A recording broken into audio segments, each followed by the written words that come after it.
Assalamualaikum warahmatullahi wabarakatuh. Selamat malam pemirsa, apa kabar Anda malam hari ini? Semoga dalam keadaan yang sehat.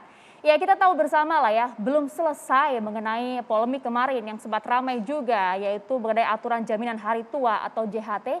Kini muncul lagi polemik di mana pemerintah kemudian mewajibkan, di mana melampirkan keanggotaan BPJS Kesehatan untuk mengurus beberapa administrasi dokumen.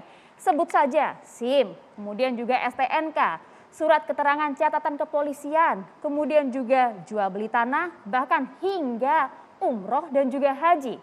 Ini masih ramai dibahas, ada yang juga pro, ada juga yang kemudian kontra. Jadi sebenarnya aturan ini untuk mempermudah rakyat ataukah justru sebaliknya? Nah, kita dengarkan dulu informasi berikut ini.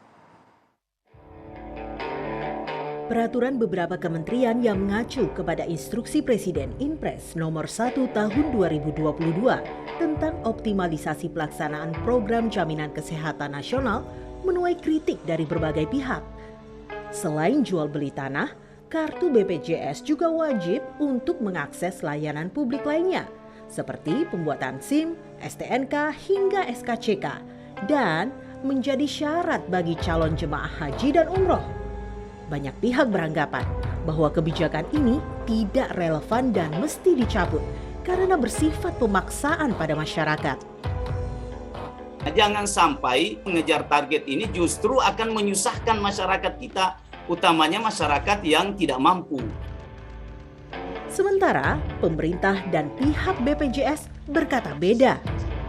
Kesehatan ini sebetulnya merupakan hak human right, ya, hak dasar manusia sebetulnya. Dan untuk diketahui bahwa tahun 2024 itu RPJMN telah menetapkan 98% penduduk Indonesia itu harus sudah tersampaikan atau memiliki. Apakah masyarakat telah siap menjalankan aturan yang akan mulai berlaku per Maret 2022 ini? Dan apakah instruksi Presiden Jokowi ini akan mempermudah masyarakat dalam mendapatkan pelayanan kesehatan? Atau malah makin mempersulit hidup rakyat dengan administrasi yang begitu rumit?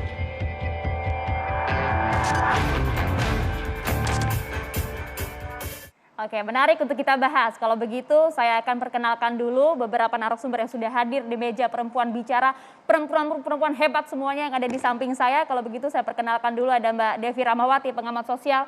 Kabar sehat Mbak Devi? Alhamdulillah, insya Allah sehat. Alhamdulillah. Dan juga ada Ibu Kurniasih Mufidayati, ini anggota Komisi 9 DPR RI fraksi PKS. Assalamualaikum Bu. Waalaikumsalam, salam sehat. Salam sehat juga untuk kita semua. Dan juga saya ingin menyapa ada Ibu Husnul Maria, dosen ilmu politik UI. Assalamualaikum, selamat malam. Waalaikumsalam, baik-baik semuanya ya pemirsa. Amin. Kalau kabar sehat ini kabar yang paling penting untuk dinanti ya, untuk di tengah pandemi saat ini. Oke, kalau begitu saya juga ingin menyapa juga, ini ada Profesor Ali Gufron Mukti, Direktur Utama BPJS Kesehatan, nanti juga akan bergabung bersama kami di sini. Tapi sebelumnya kalau begitu, saya langsung mau bertanya dulu ke Mbak Devi. Tadi kita sudah lihat ya Mbak ya, bagaimanakah tayangan informasi yang sudah kita tayangkan di awal. Kalau misalnya dilihat impresnya kan kemarin muncul sekitar awal Januari, kemudian saat ini baru ramai, nanti per 1 Maret kemudian baru diimplementasikan. Terlalu terburu-buru tidak sih? Masyarakat kita sudah siap memang ya? Begini, memang yang ingin saya sampaikan terkait program BPJS ini yang kurang adalah sosialisasi. Jadi kalau bicara, loh kok di era pandemi kenapa masyarakat wajib iuran? Nah ini dia kenapa kurang sosialisasinya. Setahu saya BPJS itu untuk masyarakat yang punya penghasilan per bulan di bawah 300.000 itu seperti fakir miskin, bahkan gelandangan, terus juga teman-teman yang menjadi korban tindak kekerasan, pekerja migran bermasalah sosial, masyarakat miskin akibat bencana alam dan sebagainya, itu ada sederet 11, itu semua dibayari oleh negara. Jadi artinya bagi masyarakat, jadi spirit BPJS ini adalah gotong royong. Dulu saya 2015 itu belum punya BPJS. Saya kemudian bisa punya BPJS karena saya melakukan riset terhadap keluarga-keluarga tidak mampu yang anak-anaknya terkena penyakit kanker. Itu negara bayarin satu paling murah tuh 1,2 miliar seingat saya pada saat itu. Begitu saya lihat tuh, ya Tuhan saya berarti harus punya BPJS ini. Dan itu kemudian saya alhamdulillah sampai hari ini tidak pernah menggunakan dari 2015 sampai 2022. Punya ya artinya. Artinya ini bentuk gotong royong untuk kita membantu saudara-saudara kita yang membutuhkan. Tapi yang penting adalah negara tetap memastikan bahwa masyarakat yang membutuhkan itu tetap dibayar seperti daftar yang ada dan seperti yang paling saya lihat dengan mata kepala saya sendiri saat penelitian. Tapi kan banyak juga kemudian yang bilang, Mbak, aduh ngurusnya susah, belum lagi kalau sudah punya BPJS, antrinya juga lama, birokrasinya panjang lah intinya. Nah, bicara antrian, karena saya risetnya cukup panjang, 3 tahun, bicara antrian tuh begini, memang kita kekurangan tenaga kesehatan. Jadi ketika seseorang ke rumah sakit, ada sakit yang cukup serius, ahlinya sedikit. Ini yang memang harusnya bisa diselesaikan dengan sistem online. Artinya apa? Ketika orang ngantri ada ahli A, dia di rumah sakit X. Ketika ada sistem online yang bisa memperlihatkan bahwa si ahli A ini di rumah sakit X ini baru bisa jam 4 sore, kalau itu online seperti sekarang akan lebih mudah, orang tidak perlu dari pagi-pagi. Karena kan memang ada kecenderungan kita kalau ingin sehat, ini pandemi ini mengajarkan kita bagaimana kesehatan itu adalah utama, kita pasti ingin pagi-pagi datang duluan. Nah kalau kemudian itu ada sebuah sistem yang terbuka, yang sudah tersambung semua rumah sakit, menurut hemat saya ini bisa menjadi jalan keluar agar masyarakat juga tidak lagi terjebak pada praktek yang antrinya lama lah dan sebagainya. Oke, jadi sebenarnya penting ini. Oke, kalau begitu saya mau menyapa dulu ini Direktur Utama BPJS Kesehatan, Profesor Ali Gufron Mukti sudah terhubung bersama kami. Selamat malam, Prof.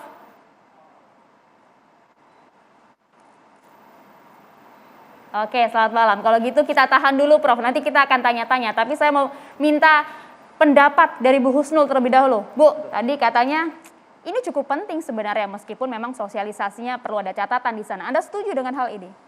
Pertama kita kembalikan lagi kepada tujuan kita membangun negara. Kan dalam Undang-Undang Dasar kita pembukaan melindungi segenap tumpah darah, mensejahterakan rakyat, ya, mencerdaskan dan ikut dalam ketertiban dunia.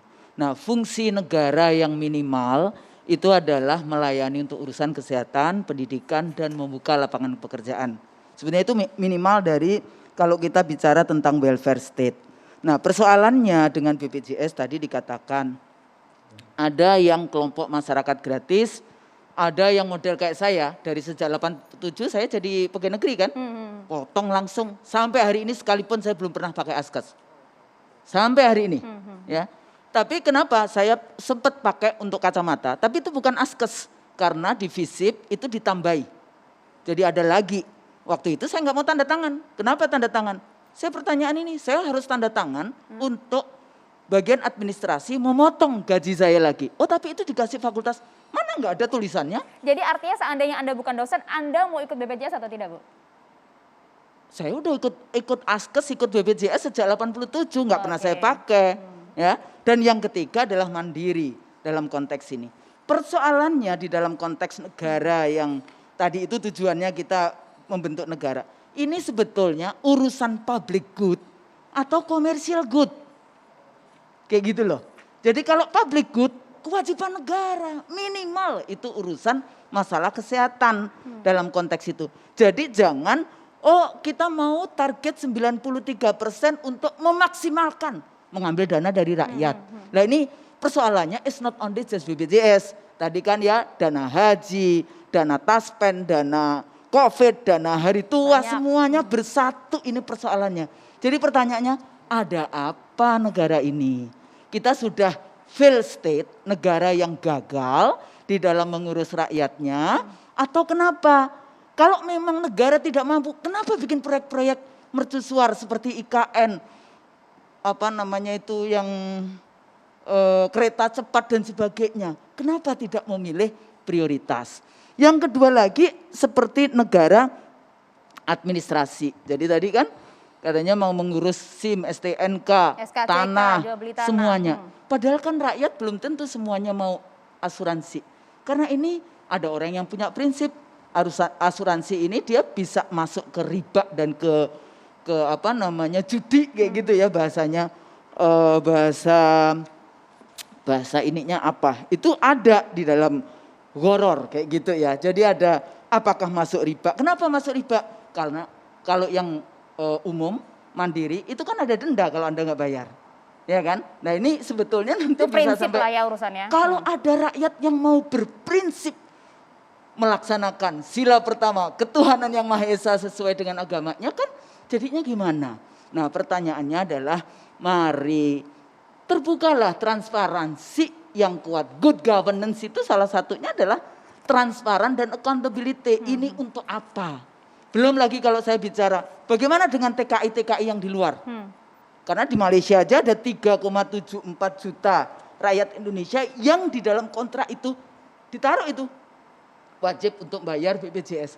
Persoalannya ada nggak rumah sakit di Malaysia yang menerima kartu BPJS kita? Itu pertanyaan tambahan lagi. Nah itu jadi sebetulnya saya dulu pernah sih direktur yang sebelumnya ya, saya sudah sampaikan dari kampus, ini loh kalau kita mau bicara tentang welfare state, negara kesejahteraan, kesehatan itu utama. Tapi jangan cuma mengambil dana dari rakyat, karena ini kewajiban negara sebetulnya. Kewajiban negara, jadi harus dikeluarkan oleh negara untuk menjaga rakyatnya supaya sehat. Kalau tadi dikatakan, oh ya online, emang Indonesia udah sama online. Gimana pulau-pulau yang jauh dari ujung dunia, di NTT aja cuma ada 5% yang bisa akses. Ya anak-anak sekolah kita di Kalimantan aja 9% data-data yang akses kepada online internet yang seperti itulah. Ini kembali lagi mengurus negara memang tidak gampang. Ya. Jadi coba kita baca dengan baik konstitusi kita. Apa sih tujuannya? Gitu. Tujuan Anda jadi pejabat itu kan ada sumpah jabatan. Nah, di situ kembali lagi melayani. Kadang-kadang saya bertanya juga, enak juga sih jadi direktur BPJS, berapa gajinya? Nah nanti kita tanya kalau begitu, kita tahan dulu Bu Husnul. Kita juga punya pertanyaan untuk Pak Dirut. Jadi sebenarnya ada apa? Karena kalau tadi disampaikan oleh Bu Husnul, menjamin kesehatan warganya ini adalah kewajiban pemerintah. Saya minta jawabannya nanti ya Pak usai jeda, sesaat lagi.